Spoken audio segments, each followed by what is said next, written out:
আজকে আমরা স্টার্ট করছি ডে 2, পেজ নাম্বার 239-এর। কোয়েশ্চেনে বলেছে যদি এক্স ইকুয়ালস টু √5 + 1 হয় তাহলে দেখাও এক্স স্কোয়ার মাইনাস 2x = 4। আচ্ছা, এক্স স্কোয়ারের মান প্রথমে বার করে নেব। কী ফর্মুলায় বার করব? a + b হোল স্কোয়ারের ফর্মুলায়। কী ফর্মুলা? a² + 2ab + b²। এখান থেকে আমরা পেলাম 6 + 2√5। এখানে এক্স স্কোয়ারের মানটা বসিয়ে দিলাম 6 + 2√5, আর এক্সের মানটা বসিয়ে দিলাম, কাটাকুটি করলাম। এক্সের মানটা √5 + 1 ছিল, কাটাকুটি করে আমরা পেলাম 4।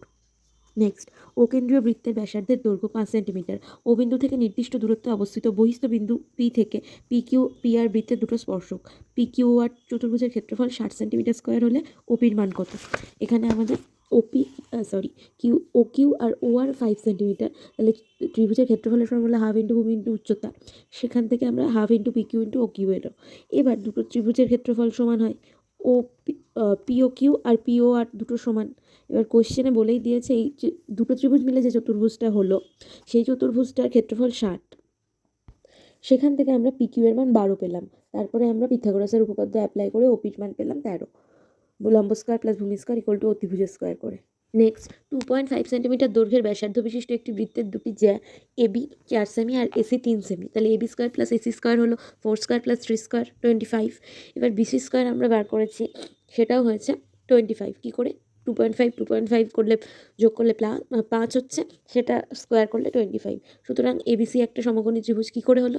লম্ব স্কোয়ার প্লাস ভূমি স্কোয়ার ইকুয়াল টু অতিভুজ স্কোয়ার মিলে গেল। তাই ইজিলি আমরা বলতে পারবো বিএসসি, কোণ বিএসসির মান 90 ডিগ্রি। নেক্সট, লম্ব ইস্টু অতিভুজ যদি 12:13 হয় এবং অতিভুজ ও ভূমির অনুপাত নির্ণয় করে দেখাতে হবে sex square theta equals to 1 + tan square theta. তাহলে লম্ব ধরে নিলাম 12x, অতিভুজ 13x। এখান থেকে আমাদের ভূমি বেরোলো 5x, ভূমি বাই অতিভুজ বেরোলো তাহলে 13/5। তাহলে সেক্স স্কোয়ার থিটা 169/25। তাহলে 1 + tan স্কোয়ার থিটা কত বেরোচ্ছে?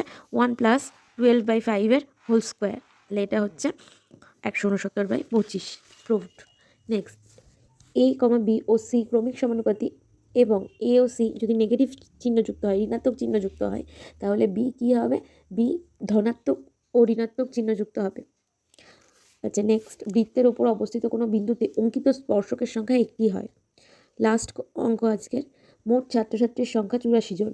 প্রাপ্ত নম্বর বিভাজন 0 থেকে 10, 10 থেকে 30, 30 থেকে 60, 60 থেকে 70, 70 থেকে 90। মধ্যমা শ্রেণীর দৈর্ঘ্য কত? আচ্ছা, এখানে আমরা দেখে নেব টোটাল কটা শ্রেণী আছে। টোটাল আমাদের 5টা শ্রেণী আছে। তাহলে n = 5, যেটা অযুগ্ম। অযুগ্ম শ্রেণীর মধ্যমা কী করে নির্ণয় করতে হয়? n+1/2।